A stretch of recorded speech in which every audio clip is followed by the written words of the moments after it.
This week on the show, we have a Pi-powered Plan 9 cluster for you, an SSH Tarpit, rdist for when Ansible is a bit too much, falling in love with OpenBSD again, an article, and how I created my first FreeBSD port, as well as the Tilde Institute of OpenBSD education, and more in this week's episode of BSD Now.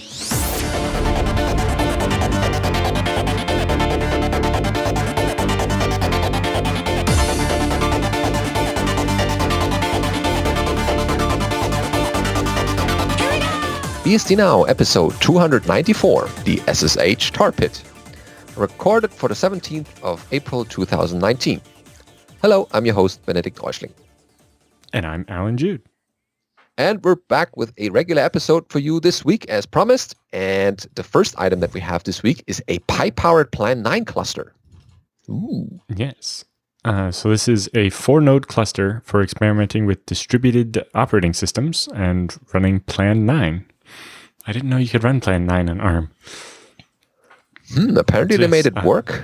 Yep. Plan 9 is a development OS from Bell Labs back in the day when they were, after they had done Unix, they were thinking, how would we do Unix differently if we were to do it over again? But it came from the same stable as Unix, which of course is what Linux was then designed to try to be like and what OS X runs on top of. Just like Unix, Plan 9 was developed as a research OS, a vehicle for trying out new concepts, but with building on key Unix principles and taking the ideas of devices are just files even further. To create a socket on Plan 9, you actually just create a file in this special directory with its the IP address you want to connect to, the port you want to connect to, etc. And by creating that file, it opens a socket, and then you read and write to that file, and so on. It's kind of interesting. So anyway, in the post, they take a quick look at the Plan 9 OS and some of its notable features before moving on to how to construct a self-contained 4-node Raspberry Pi cluster that would actually let them play with using it as a distributed operating system. Okay. And there's pictures. Mm-hmm. Yeah, so Pi clusters we've seen already, but with Plan 9, that is something new. Mm-hmm. Yeah, and they got a nice housing for it and got it all hooked up. Pretty interesting. Mm-hmm. Oh, they even got the embossed Plan 9 mascot. The logo, yeah. Yeah, well, if you want to run this for longer, then you might as well have it present somewhere that people can see it. And the most important question was, why? They say, you might be thinking, but why would you want to build such a thing? And the possible answer for each include because you can. In this case, while Plan 9 may not be destined for world domination, it is fascinating from an operating system engineering perspective, and as previously noted, ideas taken from it have gone on to be implemented elsewhere.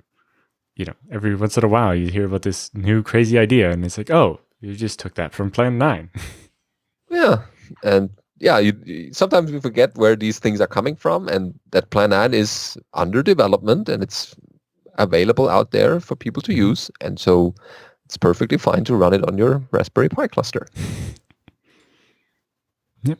So our next story is an interesting one called Endless SSH.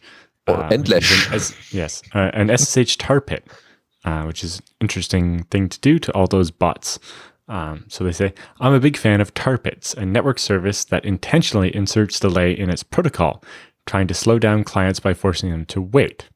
This arrests the speed at which a bad actor can attack or probe the host system, and it ties up some of the attacker's resources that might otherwise be spent attacking the next host. When done well, a Tarpit imposes more cost on the attacker than the defender. So you basically are doing a reverse denial of service attack. You're making them waste their own resources as they try to attack you. Mm-hmm. And you've seen this with mail servers. That is quite common for getting on spammers' nerves. But for SSH, this is also a possible implementation. I've done it to people on my IRC server using the dummy net rate limiting in IPFW. to make it so that their IRC messages would come up a couple characters at a time instead of, normal speed. We're on a slow line today. Yeah. So they say, the internet is a very hostile place, and anyone who's ever stood up an internet-facing IPv4 host has witnessed the immediate and continuous attacks against the servers. I've maintained such a server for nearly 6 years now, and more than 99% of my incoming traffic has had ill intent. One part of my defense has been Tarpits in various forms. So then they talk about NLesh and using an SSH Tarpit. So this program opens a socket and pretends to be an SSH server. However, it actually just ties up the SSH client with fake promises indefinitely, or at least until the client eventually gives up. After cloning the repository, you can just install it. I think there might be a package for it now instead of having to compile it yourself. But in this case, they start running it on port 2222. Your SSH client will hang there and wait for at least several days before finally giving up. Like a mammoth in the La Brea tar pits in California, it got itself stuck and couldn't find a way out. As I write, my internet-facing SSH Tarpit currently has 27 different clients trapped in it. A few of these have been connected for weeks. In one particular spike, there were 1,378 clients trapped all at once in a 20-hour period. So my internet-facing NLesh server listens on port 22, which is the standard SSH port, to gather the most possible attackers. I long ago moved my real SSH server off onto an oddball port. This makes the logging a whole lot more manageable, and hopefully the NLesh convinces attackers not to bother looking on other ports because there's obviously SSH right there on the main port. Just with a little bit more stickiness to it. Yeah. In particular, they say, NLesh exploits a small paragraph in RFC 4253, the SSH protocol specification, immediately after the TCP connection is established and before negotiating any cryptography. Both ends send an identification string, SSH-proto version / software version, etc.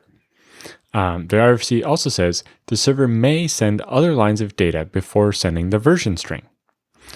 So there is no limit to the number of lines, just that these lines must not begin with SSH-, since that would be ambiguous with the identification line. The lines must not be longer than 255 characters, including the character return and line feed characters. So the NLesh server sends an endless stream of randomly generated other lines of data without ever intending to send an actual protocol version string. By default, it waits 10 seconds between each line. This slows down the protocol, but prevents it from actually timing out. This means that NLesh doesn't need to do anything with the cryptography and doesn't use any CPU cycles. It just keeps feeding the bad guys with endless gibberish. Serves them right. So even when many clients are being trapped, NLesh spends more than 99.999% of its time sleeping. It wouldn't even be accurate to call it IO bound. If anything, it's timer bound, waiting around before sending out the next line of memory or data. The most precious resource to conserve is memory, and they talk about how that works. But it looks like it just uses a stack variable, so it's not going to use up much memory at all. Yep. And they talk about, threads and polling. They even mentioned that they could have used epoll from Linux or KQ from the BSDs, which would be much more efficient than poll. But they mentioned that the problem with poll is that it's constantly registering and unregistering NLesh on each of the overdue sockets each time around the main loop. And this is much more CPU intensive than that's all inflicted on the kernel this time. Yep. And there's code examples down there, so you can try it out on your own, run it in the browser even, and see it spin for hours and hours.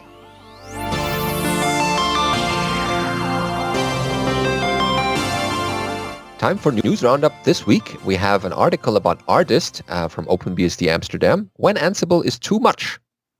So they talk about another post where rdist was mentioned that sparked them to write one as well. So it's great they write an underappreciated tool, and they wanted to show how they wrap doas around it. So there are two services in their infrastructure for which they were looking to keep the configuration in sync and to reload the process when the configuration had indeed changed. There's a pair of NSD/unbound hosts and a pair of hosts running RelayD and HTTPD with CARP between them. And it didn't have the requirement to go full configuration management with tools like Ansible or SaltStack. And there wasn't any interest in building additional logic on top of rsync or repositories. So enter rdist. Rdist is a program to maintain identical copies of files over multiple hosts. So remote distribution or synchronization. It preserves the owner, group, the mode, and mtimes of files if possible, and can update the programs that are executing. The only tricky part with rdist is that in order to copy files and restart the services that are owned by a privileged user, that has to be done by root. So their solution to the problem was to wrap doas around rdist. And you can see how they do that. So they decided to create a separate user account for rdist to operate on the destination host. So they added that and created a SSH key for that and did copy that to the destination host, of course, so that they can log in without requiring a password. And then in order to wrap doas around it, they moved rdist to rdist-orig for having a backup copy, and created a shell script around rdist with the same name so that it's shadowing the original rdist and running doas on this rdist original -S. Make that executable, and then you can now say rupdate to doas and let that execute as a doas executable. And once that is done, they can create the files needed that they want to rdist between the hosts. And in their case, that was the NSD and unbound configuration files. And with that, they just run rdist unbound, and it would look at the hosts that are part of the rdist cluster, if you want to call it, or the targets, and that get nicely synchronized to the remote targets. Yeah. Depending on what your needs are with the ownership on the config files and so on, it might be better to use the doas just on the special commands like the rcctl reload rather than running all of rdist as root with C. But it depends on your setup whether you can have the, for example, unbound.conf be owned by the right user to be able to do all this. You might have to end up running rdist as the user that unbound is going to run as its unprivileged user, because that might be who would own the config file instead of having a separate rdist user. But then if you're going to have NSD and unbound as one rdist config and what was their example? The RelayD and HTTPD as a separate one, you might have to run two different instances of rdist as the two different users. But yeah, it works. Yeah, seems like an interesting way to do it. So rdist is not in the base system, at least not on FreeBSD. So I think it's it is available. An OpenBSD thing. Yeah, but it's available as a port, and people can get it if they need to. Yep. So next we have a blog from Functionally Paranoid, and they said they're falling in love with OpenBSD again.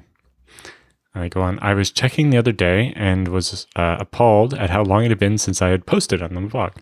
I had been working a job during most of 2018 that had me traveling 3,600 miles by air every week. Ooh. Lots of miles. Yeah, we know what we're talking about. So that was at least an excuse. I say, so what was my latest project? I wanted to get something better than a clunky old T500 Freedom laptop that I could use as my daily driver.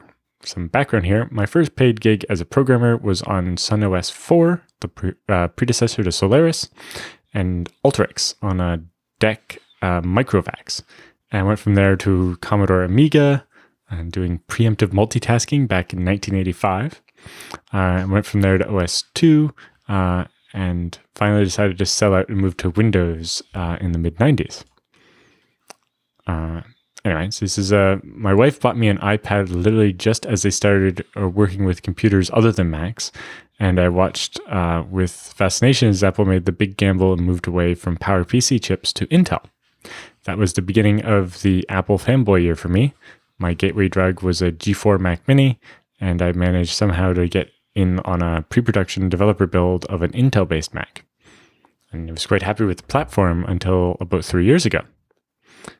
When the Mac laptop came out without an escape key, and with that gimmicky little one row of touchscreen keys, as a longtime VI user, I was disgusted.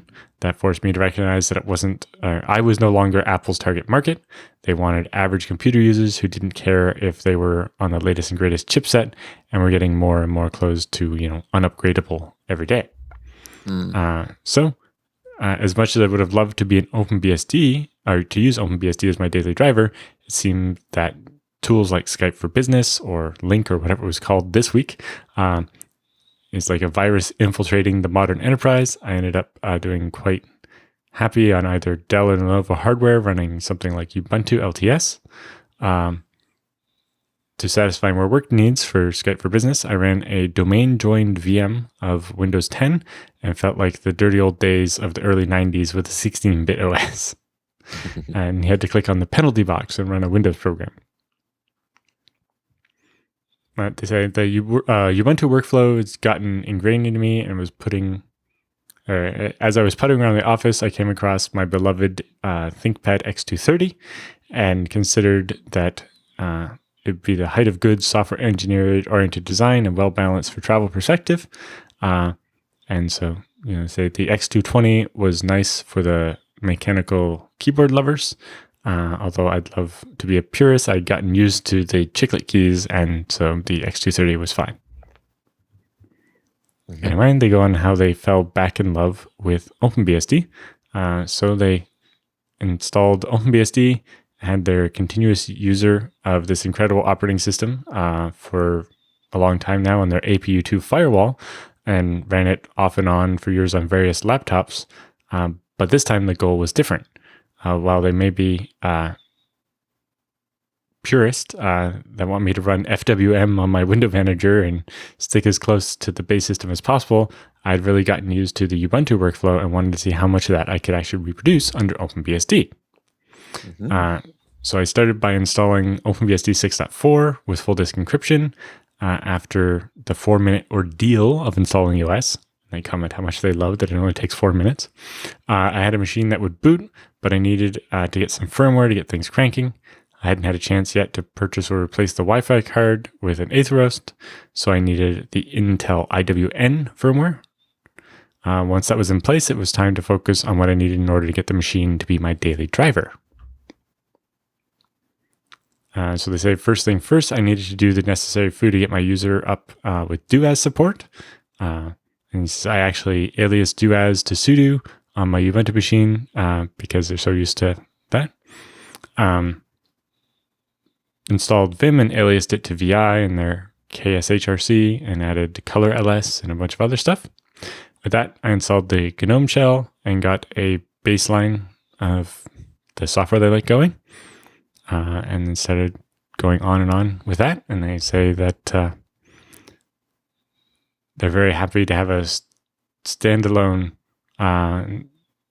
system that's not dependent on systemd. Anyway, they said with all that in place, a reboot had me in a brightly colored GNOME desktop environment. I quickly put on sunglasses so it didn't blind me and started looking for a theme that would tone it down a bit. But anyway, they go on to how they dealt with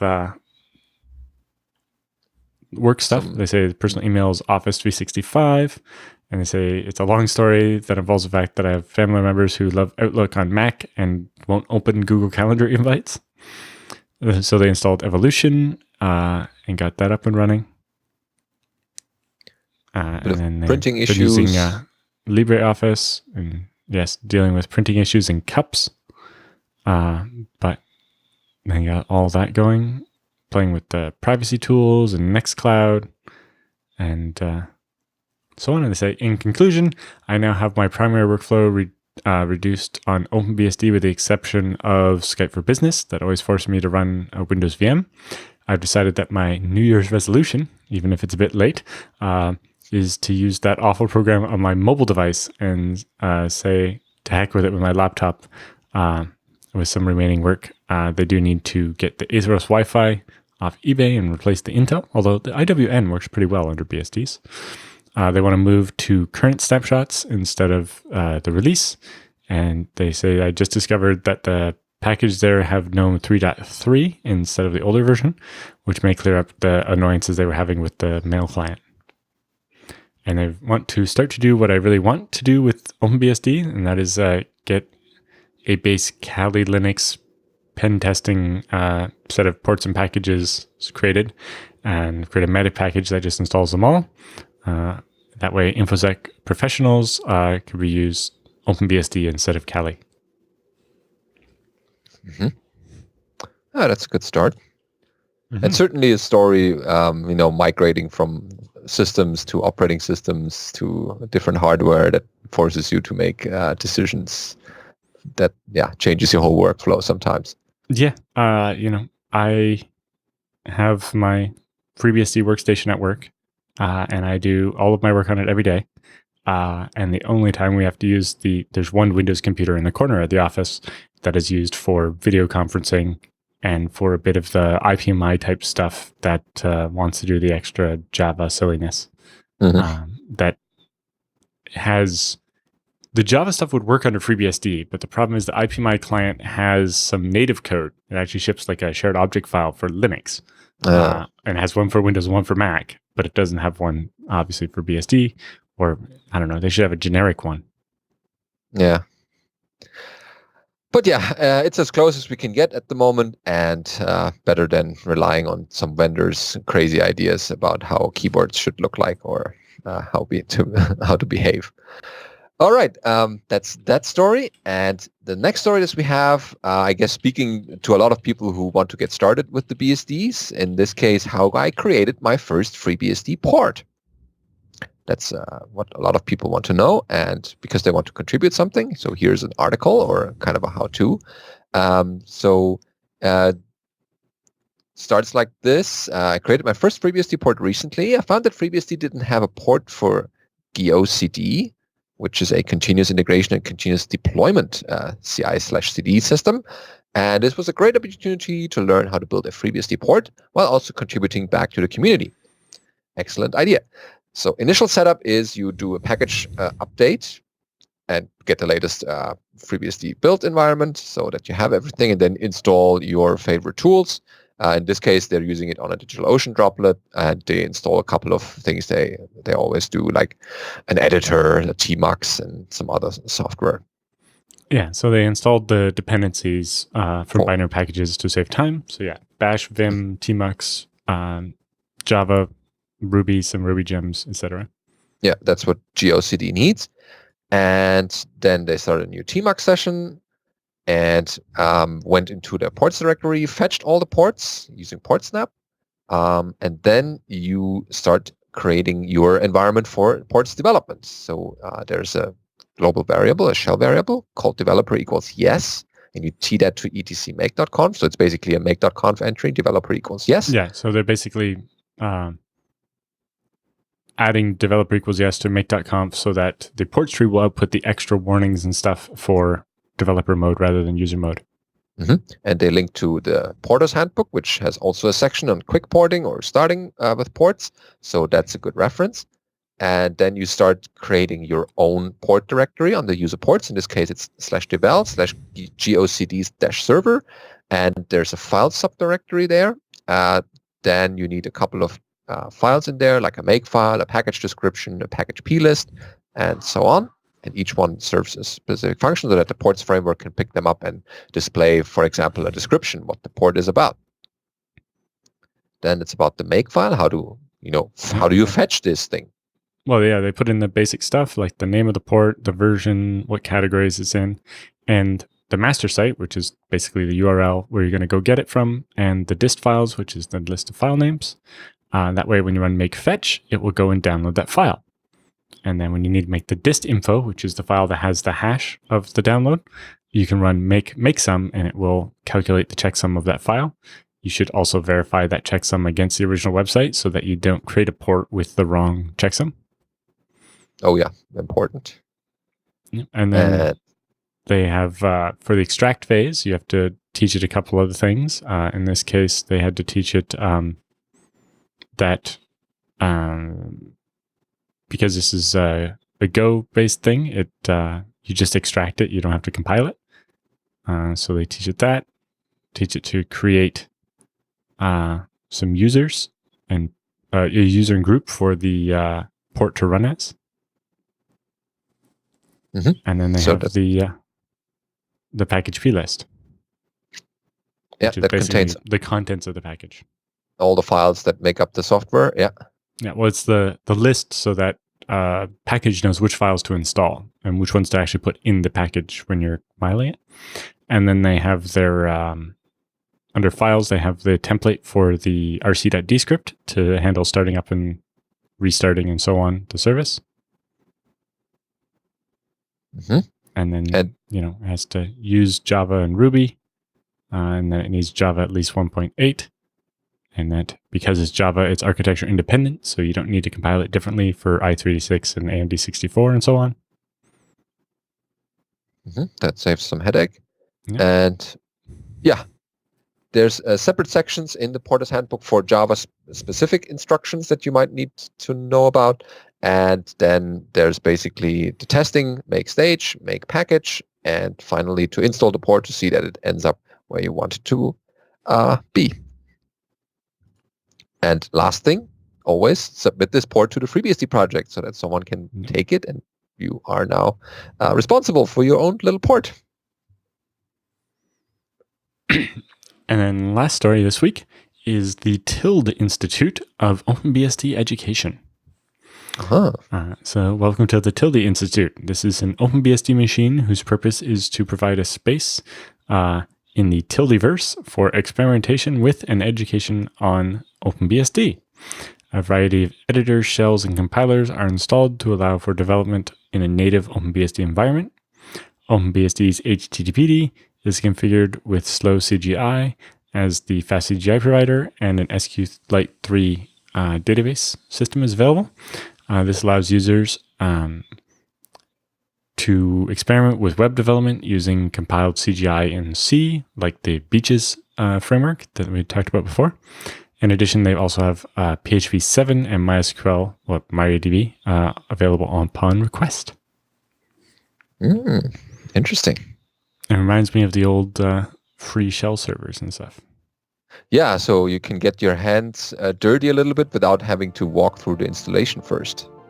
So you can try it out before running it yourself.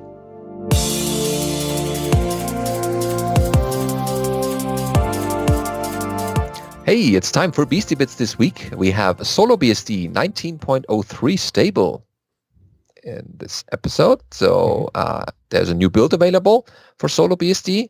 This is based on the latest hardened BSD stable branch and contains some new packages, CPDUB, DMI decode, E2FS procs, IPMI tool, nano rsync, smart modules, tmux htop, make sh, mksh, ksh, oksh, and Python 3.6. So these are some essential tools that you always I'm guessing. I think this is some kind of live CD type thing. Very useful set of tools. Mm-hmm. And there's also the full changelog available if you're interested in that. And they're basically a fork or a separate hardened BSD release based on that. Yep. Then we have the slides from the HBSDCon presentation about WireGuard being ported to NetBSD. So if you haven't heard of it, WireGuard's a new open source VPN software. Uses fast, modern, and secure stuff. You use state-of-the-art crypto like X25519, Cha-Cha20, Poly1305, etc. as an alternative to IPsec and OpenVPN. Currently, there's an in-kernel implementation for Linux, user space implementation in Go that works on BSD, and user space implementations for Android and iOS, and a work in progress for Windows. But they wanted to do WireGuard for NetBSD as an in-kernel implementation. So that would import libb2 for the Blake hashing algorithm and libsodium to get the newer crypto stuff like Curve 25519. The userland tools like WireGuard config and WireGuard keygen, and set up some ATF test utilizing REMP kernels to actually test this new kernel code. And then they're also playing with user space implementation I'm guessing in C rather than in Go, which uses some of the same source code as what's available in the kernel, thanks to rump kernels, but also provides the WireGuard user space to manage your WireGuard instances. And they show how you go about doing it, just creating the WireGuard cloned interface, give it an IP, generate some keys, set it up, add the peer, and it works. Cool. Very nice work. And they show how you do the same thing with user space, where you might not have the ability to create the interface or whatever. And then they have some diagrams of how it works. And acknowledgements of the people that helped. I'd love to see WireGuard make it to FreeBSD as well. Yes, a kernel module would be nice to have. Maybe someone's working on it already, and we don't know yet. So if you're out there, let us know. The next item is from NetBSD about removing PF. Yes, if it had been a couple days later, we might have thought it was an April Fool's joke, but it was not. Yeah, they're kind of serious about it because their internal discussions about removing PF from NetBSD are at the point where they say, well, currently NetBSD's PF is 11 years old, but has received no maintenance and has accumulated bugs and vulnerabilities that were fixed upstream, but not in NetBSD. The latest example are two vulnerabilities recently discovered in PF that haven't been fixed in NetBSD's PF by lack of interest. Yeah, so they've been running a lot of fuzzing and stuff and finding interesting things in all the BSD stacks, but they also found a bunch of PF bugs that had been found and fixed in the other BSDs, but no one ever worked on them on NetBSD. And I guess nowadays there's more interest in NetBSD's NPF, which is a clean, secure, and scalable firewall enabled by default that can be used instead, even if it doesn't have all the features PF has for now. But I guess more people will happily work on NPF rather than the outdated PF in NetBSD. So that's probably why there's the decision. So that's already been done now, or is it mostly an announcement? I'm not sure when they're planning to actually do it. But they say, given NPF's advanced design and good integration with the kernel, trying to maintain PF seems like a huge effort for little benefit, and they'd rather have the resources put into NPF. Okay. Yeah, it's always difficult to decide what needs to go or how much resources you have available and where should they put their work into. And if there's something not maintained, then it's probably an indicator that it should leave the base system or the system altogether. Yep. Then we have an interesting one. So on Visual Studio on Windows, and I guess Visual Studio isn't just for Windows anymore, comes with a tool called nmake. It processes files in roughly the same way as the traditional Unix make tool. Why is it called nmake instead of make? Well, I say back in the late 1980s, the Microsoft languages toolchain included a make command, which we will generously describe as vaguely inspired by the Unix make command. It processed files that look like make files, but its dependency calculations were nowhere near as sophisticated as the real Unix make. And, make on Unix has come a long way in the last 40 years. Yeah. As a result, you had to play games with the order of the evaluation in order to get anything to build in the correct order. This woefully inadequate make program was a source of much dissatisfaction. A developer was selected to re-implement make from the ground up using a clean room design, working only from the makefile specification without any access to the Unix source code. To distinguish this new version from the old busted version, she gave the new version the name newmake or nmake. It's a tribute to the success of the new version that everyone has forgotten that the old one ever existed. And then they also talk about MASM, M-A-S-M, and ask, what does the M stand for? You might have assumed Microsoft, but that one's easy. The M stands for macro. It's the Microsoft Macro Assembler, which made it different from the plain old ASM tool, which I think on most Unixes is just called AS, or the GCC one is just called AS, because it actually supports macros rather than having to run it through your C preprocessor first and then run it through the assembler. And they note that the compiler stuff for Microsoft wasn't called Visual Studio until about 10 years after this whole Make discussion. Yep. And then I think there might be also an NMake that's a NetBSD thing. I don't know. And then there was FMake, and then now there's BMake, and could very well be. Every level of Make has existed at some point. All the letters of the alphabet are there. Then we have this complete map of the internet from May 1973. As you can see in one screenful, you can fit every host on the internet. Yes, from back in the day.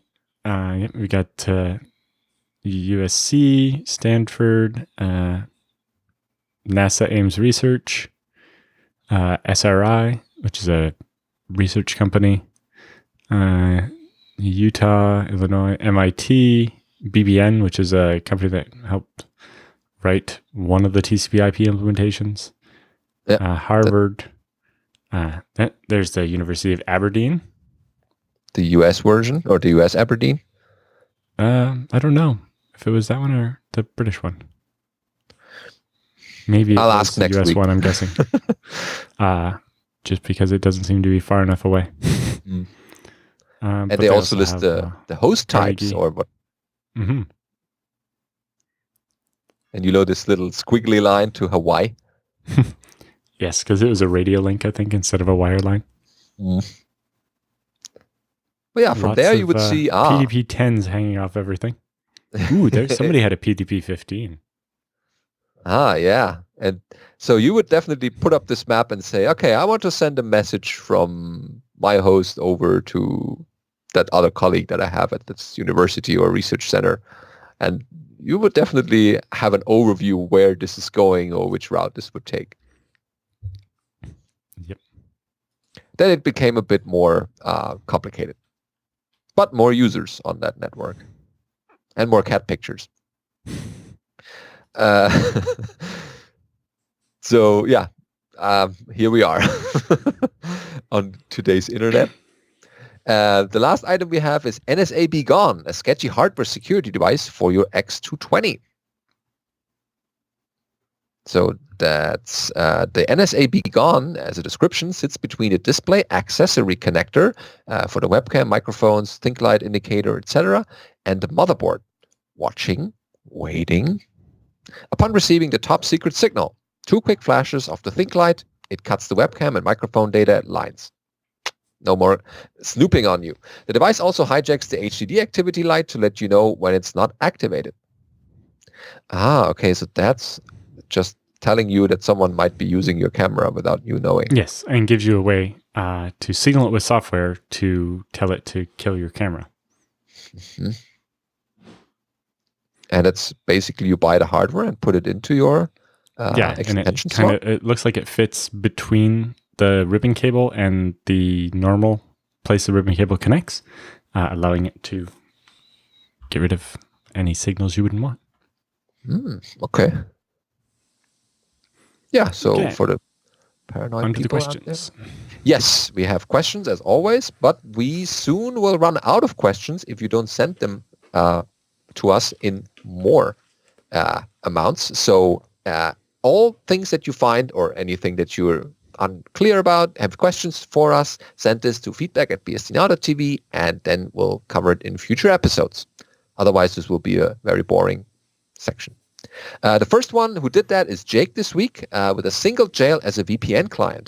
Probably piggybacking on last week's episode about jails with Michael Lucas. It's short and easy.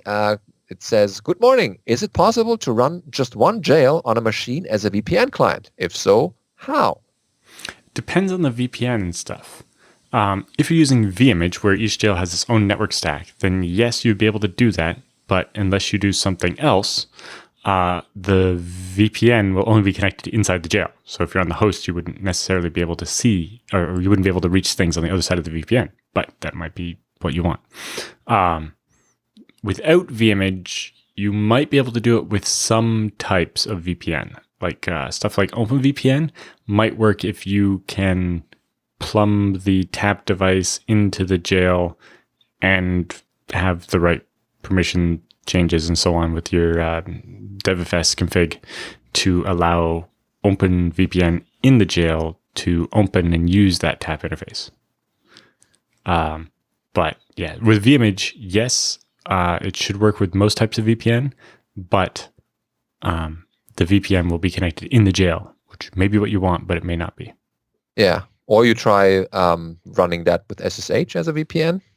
Maybe that solves your problem already. It's not really a VPN, but yeah. Yeah, it's similar for some kind of tunneling. Mm-hmm.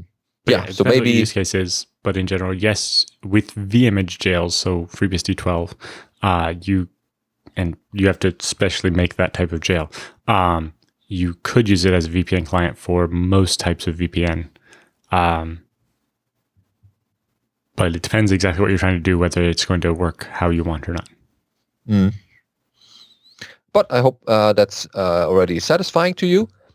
And we continue with Matt about a surprising BSD features question. Goes like the following. Hi, Alan Benedict. Thanks for doing the BSD Now podcast each week. See, people are still watching us. Always interesting, and I always learn something. You requested questions, so here is one. See, they heard me already. Several years ago, a career change caused me to start using Windows and macOS after more or less exclusively running Linux for years. I was very surprised to find both these commercial operating systems were missing things I had taken for granted. For example, I didn't expect to find that neither have a built-in package manager.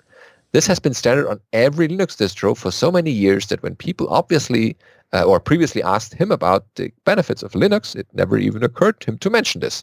Have you had any similar experiences when being forced to use non-BSD operating systems? Like, are there killer features of the BSD that are so common as to be mundane and not something you recognize until you're forced to work without it? Yes. The first one is Control-T. SIG info. Yes. When you're running a program and it's not finished, it's waiting for something to happen or something is just, it's running and you're like, what are you doing? Why are you taking so long? You press Control-T and it tells you. Sometimes it's a bit cryptic, but it's like, I'm running on the CPU means it's actually using CPU. Or it's like, I'm waiting for some I/O to finish from the disk, or I'm waiting for a write to finish, or I'm reading from the pipe, meaning that the program that you're staring at isn't the one that's being slow. Whatever's feeding it is not keeping up. Or things like that. Or even, it's a shell script. It's for doing lots of different things. Control-T. It's currently running sleep, and it's got 8 of the 10 seconds left still. Okay, so I'm just waiting for a sleep to finish. Things like that. Second one, I would say, is configuring a VLAN.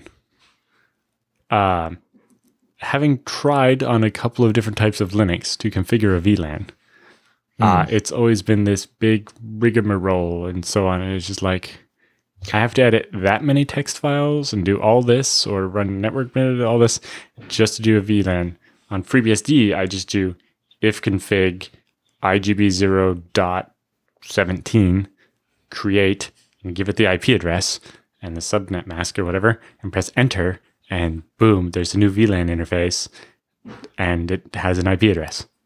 I would even expand this to the whole IP configuration. Ifconfig is sadly missed on other non-BSD systems. There's IP, there is, I don't know what. But most of those are only for extracting information. Most of those, like, I don't know how you use the IP command on Linux to actually set an IP address. That's my problem. I don't know if you can even. Like, I know the old-fashioned Red Hat way where you go and edit etc sysconfig network-script/ifcfg- the name of the interface, which is all kinds of random now. Replaced a dual port Intel card in the one PCIe slot with a half-height Mellanox in a different slot, and it went from ENS to F0 because it was in slot 2 function 0, and it became ENS1 because it's now in slot 1.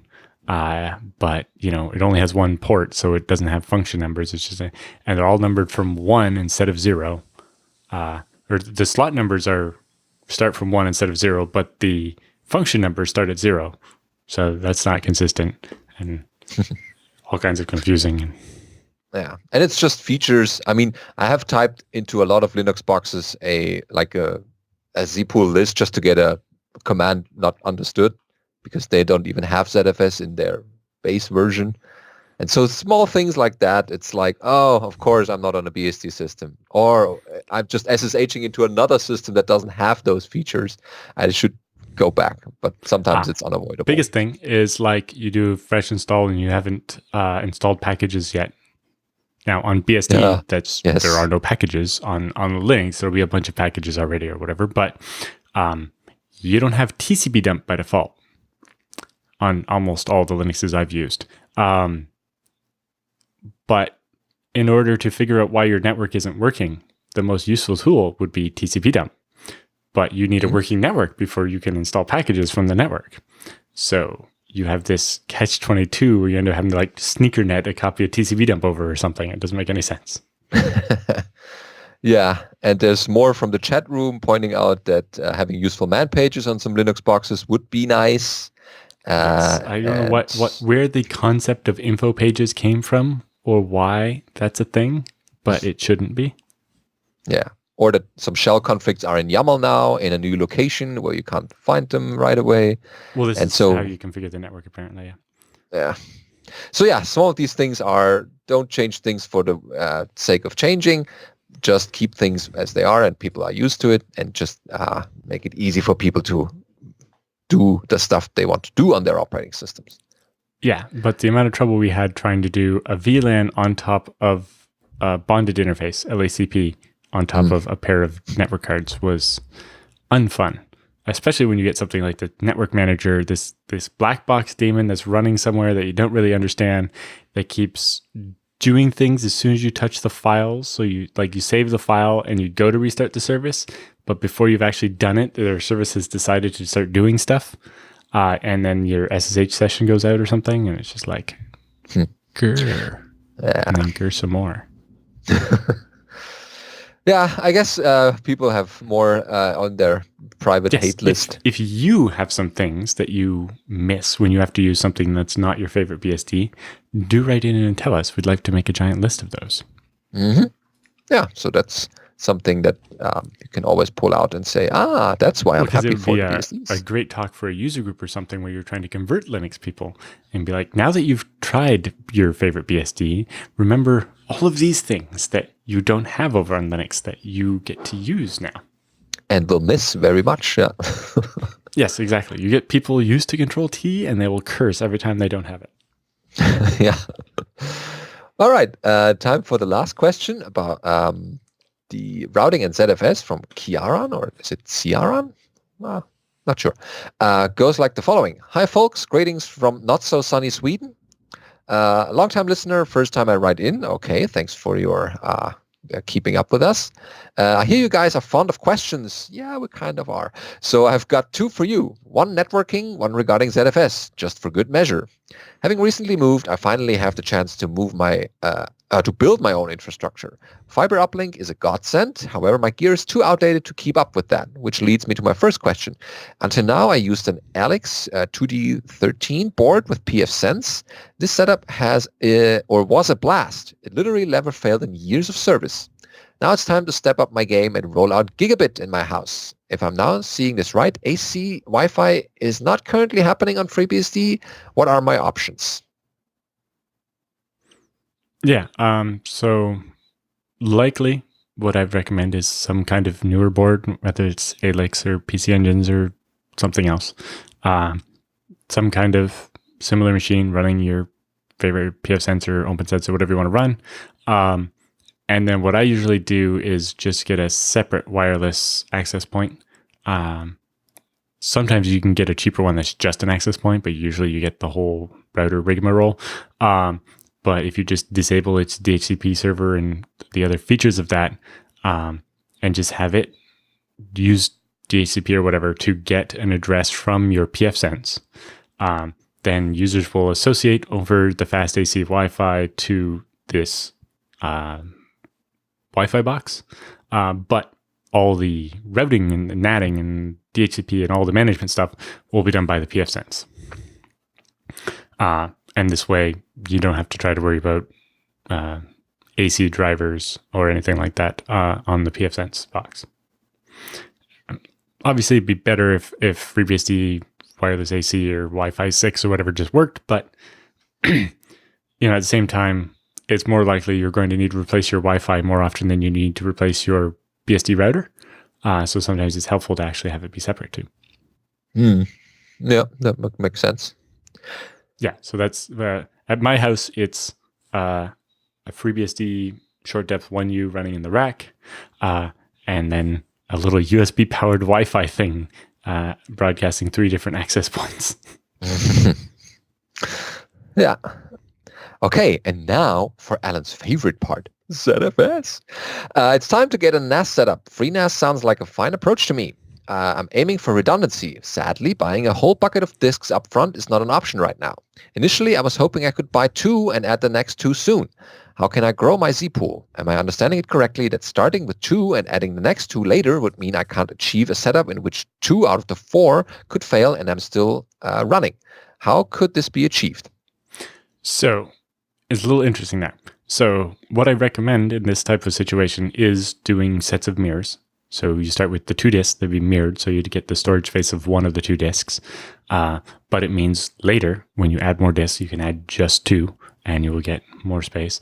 And you can add 2 more and 2 more. And eventually, once you've kept adding 2 at a time until you're out of drive slots or SATA ports or whatever, then by then, the size of hard drive you get for your price point will be much bigger, and you just buy newer ones and replace the smallest drives with bigger ones, one at a time. So when you're doing mirror sets like this, so in the case you have 4 disks, you'd have 1 disk and a mirror and 1 disk and a mirror, and you'd stripe across those 2 sets of mirrors. You can survive losing 2 disks only if you lose 1 from each of the 2 pairs. But if you lose both of the disks in the same pair, then you're in trouble. So it's kind of, how lucky do you feel? Whereas if you did something like if you do 4 disks at a time and did something like RAID Z1, well, then you'd only be able to lose 1 disk, so that's not very good. So then RAID Z2, and you have to do 4 disks at a time, and you can lose any 2, but it's not going to be quite as fast as doing the sets of mirrors. Yeah. So then really, if you need to be able to handle dual concurrent failure without the chance that it's the wrong 2 disks or whatever, then you'd have to do 3 disks at a time and do a 3 deep mirror. But then you're paying for 3 disks, but only getting the storage of 1. Probably not good enough. Expensive, yeah. Yeah, so most likely what you do is sets of mirrors, 2 disks at a time, and you can keep adding until you run out of space or like physical space or SATA slots, and then you start replacing the smallest drives with bigger ones one at a time. Expanding the pool will be quite easy at that point. You just add the 2 new disks via the zpool add command or via the web interface in FreeNAS. But yes, if 1 disk dies, you want to replace it as soon as possible, because if a second one dies and it happens to be the pair to the one that died the first time, you might be in trouble. Whereas if it's a part of a different one of the mirror sets, then you'll be fine. Yes, and so with ZFS compression, you can withstand 2 failures as long as it's the right 2 disks. Yeah. And I mean, with ZFS compression activated, you would definitely see, I don't need to buy a new disk real soon. Depends on the data that you have. If you're storing video or audio or anything like that, then you're not going to see any useful compression except for on the metadata. And you'll always need more space. So. Yeah, that's unavoidable. But it kind of delays a little bit the next purchase in case you are having good compressible data. But yeah, that's depending on what kind of use case you have for it. But without tools and a little bit of a guide how you would approach this is, I guess, a good start to run your own NAS setup. If you do the mirror sets, you can sometimes withstand the loss of 2 disks as long as it's the right 2 disks. Or more importantly, once you have 6 disks, you can withstand the failure of 2 as long as it's not the wrong 2. Yeah. Technically, if you have 8 disks and you have 4 pairs, you could lose 1 from each pair up to 4 disks and still be okay. But if you lost 2 from the same pair, then you're hosed, even though you've only lost 2 disks instead of 4. So, other thing you can do there is have a hot spare. So if you have an odd number of disks, then that way when one fails, you can start resilvering right away and hope that the amount of time where you're at risk of that second disk dying is smaller. But, sometimes it's the extra work of copying all the data that's going to make the disk fail, so it's hard to say. Yeah. Definitely set up monitoring for your 2 disks. disks at a time gives you the most flexibility to grow over time.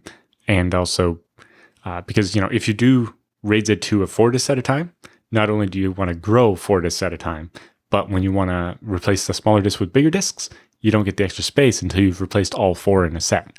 Whereas groups of 2 and mirrors means you get to grow the pool the fastest and you get to upgrade the pool the fastest. But you don't get as much redundancy. Yeah, that's how it is. But, no matter what, you need backups. And so then, the risk of mirrors is probably fine as long as you have a backup. Yeah. And snapshots are good, but they are not backups, or they can't replace backups completely. Yeah. Snapshots are a convenient way to avoid having to use your backup. It's not a replacement for the backup. Yeah. So thanks for your kind feedback, and hopefully your ZFS adventures will go fine. And that pretty much wraps up this episode for this week. Thank you for watching, as always, and see you next week.